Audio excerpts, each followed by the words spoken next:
Olá, meu amigo, minha amiga, muito obrigado por vocês estarem aqui no nosso Portal do José. Hoje, para mais um encontro num tempo completamente diferente daquele que nós experimentamos há exatamente um ano atrás. Você certamente jamais se esquecerá do que essa gente que estava no poder fez contra todos nós, contra o nosso país, a nossa sanidade física, a nossa sanidade mental.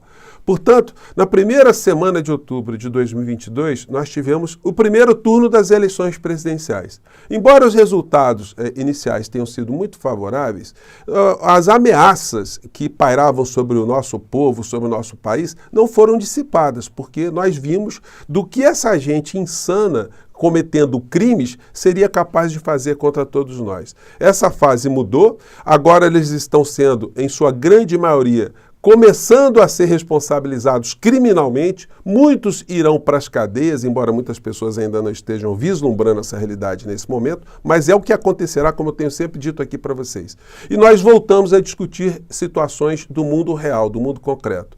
No entanto, nós vamos ter que, o tempo todo, manter alguma atenção a esse tipo de enfermidade, que acometeu uma parcela da sociedade brasileira, mas é uma enfermidade funcional para o poder econômico. Eles funcionam sempre como soldados de reservas de um modelo econômico que a gente classifica como neo-escravocrata aqui no nosso país. Bom, eu vou conversar com vocês sobre essas situações que estão acontecendo, os remanescentes desses criminosos que ainda estão no poder e estão mancomunados com grandes estruturas econômicas para lesar o povo brasileiro. Bom, antes de mais nada, quero convidar você que está chegando nesse instante ao nosso portal e não nos conhecia para que você se inscreva aqui conosco. Você que é muito bem-vindo e muito bem-vinda. E venha participar aqui das nossas atividades.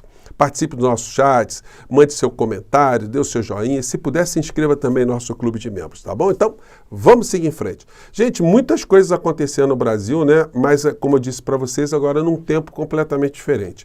Uma das situações que começa a entrar no radar dos analistas de uma maneira geral, é a popularidade, é a aprovação do governo atual, do governo do presidente Lula.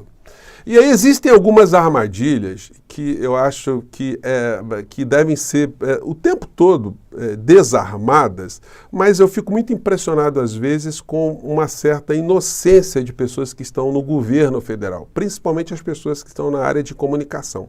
Eles se deixam levar, isso é notório, por pesquisas de opinião. Olha, estamos no caminho certo, olha, as pesquisas estão dizendo que nós estamos bem, Então, acabam se desguarnecendo de enfrentamentos que precisam ser realizados, porque o poder econômico, junto com o poder midiático, que, na verdade, o poder midiático é sempre o porta-voz dessas estruturas, eles não estão parados, eles continuam a fazer uma militância, uma pregação ideológica, uma pregação econômica, dia e noite, sem parar. E aquele que se coloca para ameaçar algum desses interesses é fulminado, destroçado. Isso precisa ser sempre entendido, porque não tem ninguém inocente nesse jogo. E aí a gente fica vendo coisas como essa. Eu pego no Poder 360, Lula é aprovado por 54,9% da população, diz pesquisa da CNT. A gente pega aqui o Reinaldo Azevedo. Ontem ele fazendo aqui uma análise, até vou pegar um trecho aqui para vocês, eu acho que dá para a gente escutar o que ele avalia. Vamos ver aqui. E aí a gente nota que houve uma oscilação de 2 pontos para baixo no ótimo e bom e 2 para cima no ruim e péssimo, portanto ficou dentro da margem de erro e está igual ao levantamento anterior, que é de maio. Reinaldo, esse número é bom? É muito bom. E eu vou dizer por quê. Com os números seguintes agora. Aprovação ou reprovação de Lula. Que, por exemplo, já falei aqui mais de uma vez, nos Estados Unidos é isso que eles levam em conta. Esse negócio é ótimo, bom, mais ou menos. É bom, mas eu tenho aqui uma nota de rodapé, mas não sei o quê. Em última instância, aprova ou reprova o governo? É isso que conta.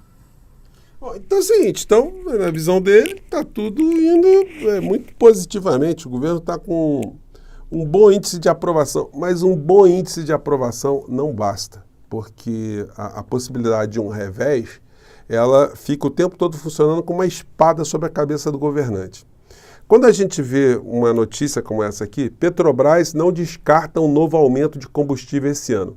Tempestade perfeita, diz Prates. Em evento para comemorar os 70 anos da estatal, o presidente da empresa afirmou que nova política de preços minimiza os efeitos da volatilidade de preços no exterior. Só que nós estamos tendo, gente, reajustes de combustíveis de um modo muito parecido com o que a gente estava tendo na época da PPI. Estamos tendo agora uma elevação do dólar no Brasil, então, em breve, a gente vai ter a declaração que temos um novo aumento de combustíveis.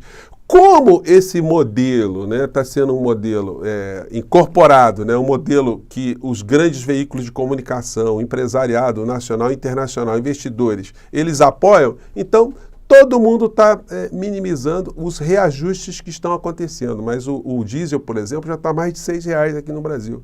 Então, vai chegar um momento que, se essa política se mantiver dessa forma, a Petrobras, com o senhor Prats, estará sabotando qualquer tipo de iniciativa do governo e a popularidade começa a cair, porque isso tudo começa a ter impacto na economia. Os preços começam a subir, o custo de vida começa a subir, enfim, a gente tem uma série de problemas. Além de não colocar de uma forma bem concreta, qual foi a proposta do governo federal para acabar com essa tal da PPI, para abrasileirar os preços. Isso não está muito claro para a população, até porque os dividendos dos acionistas da Petrobras continuam em patamares estratosféricos.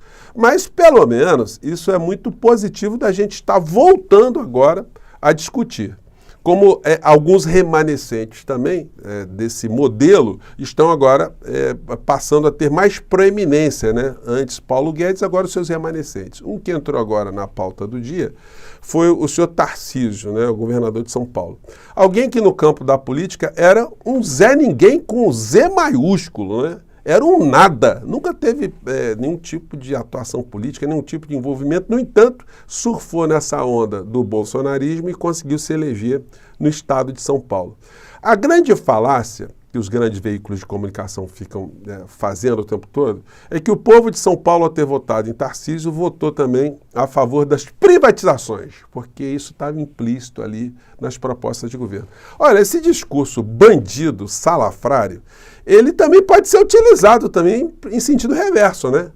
Na medida que o povo brasileiro, ao ter escolhido o presidente Lula, também pode ter legitimado toda a retomada de todas as empresas que foram privatizadas, tudo aquilo que foi feito anteriormente, reforma da Previdência, reforma trabalhista. Se a eleição é uma carta branca para o eleito fazer aquilo que estiver no seu arcabouço político, então, se esse argumento valer para Tarcísio, valerá para o presidente Lula desfazer tudo aquilo que nós sabemos e nós vimos que foram situações absolutamente nocivas ao interesse nacional.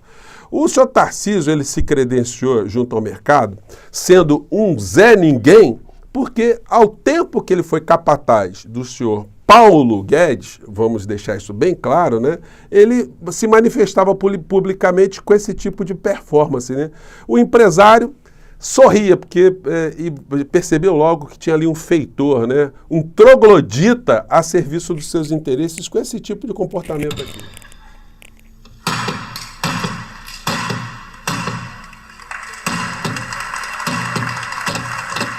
Gente, isso são modos de alguém que está no campo da civilidade, no campo da racionalidade? Ou isso aqui é um comportamento animalesco de alguém sem o menor senso, né? O senso do ridículo.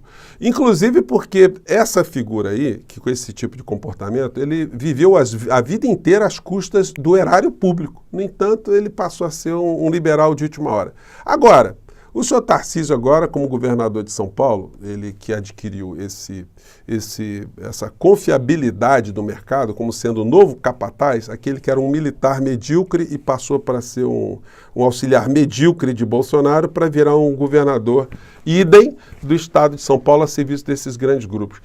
Eles têm as suas forças auxiliares como esses grupos remanescentes da internet. Vocês entram ali no canal o Oeste Sem Filtro, que é desse ultradireita, vocês vão ver ali olas e mais olas falando do Tarcísio.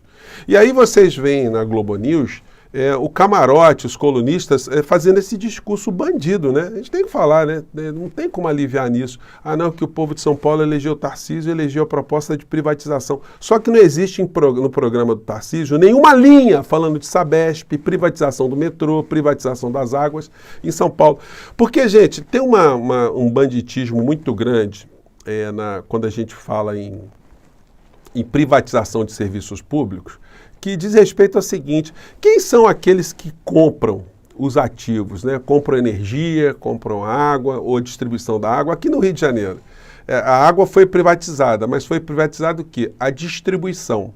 A produção da água ainda continua com a empresa pública, a SEDAI, que aí vende baratinho essa água para quem conseguiu ganhar as privatizações, que coloca um preço estratosférico e manda esse preço para o consumidor final. Quando você olha para um jornal econômico, que lida com as questões econômicas, vocês veem coisas como essa aqui, ó. As empresas que ganham as concessões, eles proporcionam esse tipo aqui, ó. Na AGEA, uma comissão que fez a alegria dos bancos. Aí os caras comemorando aqui, ó, que só de comissão eles receberam R$1 bilhão no meio dessas transações da privatização da SEDAI aqui no Rio de Janeiro. Só de comissão. Aí eu pergunto a você, em qualquer lugar do mundo capitalista, você tem o rei do milho, o rei da soja, o rei do ferro, o rei do aço, enfim, você tem figuras que empreenderam no mundo inteiro. Agora, você conhece o rei da água? Conhece o rei do choque, da energia? Você conhece o rei do gás? Não, porque não existe isso. Todos eles se locupletam daquilo que foi investido pelo Estado, com dinheiro do povo, dos seus países. E aí eles abocanham aquela estrutura que está pronta e simplesmente retiram o dinheiro, maximizando cada vez mais a transferência de dinheiro da população para grupos econômicos. Aqui no Rio de Janeiro, um dos lotes que foi vendido pela SEDAI, que foi arrematado do serviço de água aqui no Rio de Janeiro, caiu nas mãos do Banco Itaú e de uma empresa estatal de Singapura. Vocês acham que o Banco Itaú tem expertise em água? Aonde que o dono do Itaú ele manja alguma coisa de água e esgoto? Né? De esgoto até pode manjar, né? Mas isso, gente, é uma grande falcatrua, né? Porque, na verdade, quando a gente pega o Tarcísio, o que ele está? Ele está a serviço desses grupos todos. E aí, quando a gente vê aqui os jornais do dia de hoje, a gente vê notícias como essa aqui, ó, que vai passando nas entrelinhas, né? Ninguém dá muita bola. Olha aqui a empresa que foi privatizada, a Light, como é que ela está hoje. Os serviços no Rio de Janeiro, eles não melhoraram e a tarifa sempre subiu acima da inflação. Light quer retirar sua geradora da proteção contra execuções. Itaú propôs o acordo. O banco é o principal credor da concessionária. Medida é o primeiro passo para sair da recuperação judicial. Então, não tem nenhum tipo de competência no meio dessa história. Tem a falcatrua. E aí você vê os jornais aqui, ó, vitaminando, através desse discurso bandido, a possibilidade de privatizar aquilo que pertence ao povo, né? Tarcísio reafirma a privatização após greve nos trens e no metrô para São Paulo. São Paulo parada. Aí, mais uma vez aqui, um artigo falando de privatização. Então, na verdade, o que nós temos são capatazes, né, a serviço desse modelo todo, que tira do povo para levar cada vez mais para grupos concentrados, né? Gente, são contradições que a gente vai ter mais oportunidades de jogar aqui, de falar com vocês, né? Mas percebam, né? Que investidores são esses que nunca tiveram nenhum tipo de envolvimento com aquilo que eles abocanham mais à frente, apenas para extrair, para sugar do povo, né? Só para fechar o nosso papo aqui, que eu já estava quase me esquecendo, aqui tem um gráfico que eu peguei no ICL, mostrando aqui o comparativo dos preços de energia no Rio e em São Paulo, onde foi privatizado e onde não foi privatizado. Ou seja, no Rio de Janeiro, onde foram privatizados o metrô, o trem e a água, os valores são muito superiores aos praticados em São Paulo, onde ainda os serviços são públicos. Eu vou colocar esse trecho do vídeo aqui para vocês, mas por enquanto eu vou ficando por aqui. Mais tarde temos mais assuntos importantes aqui para conversar no nosso portal, tá bom, gente? Um grande abraço, até lá, tchau!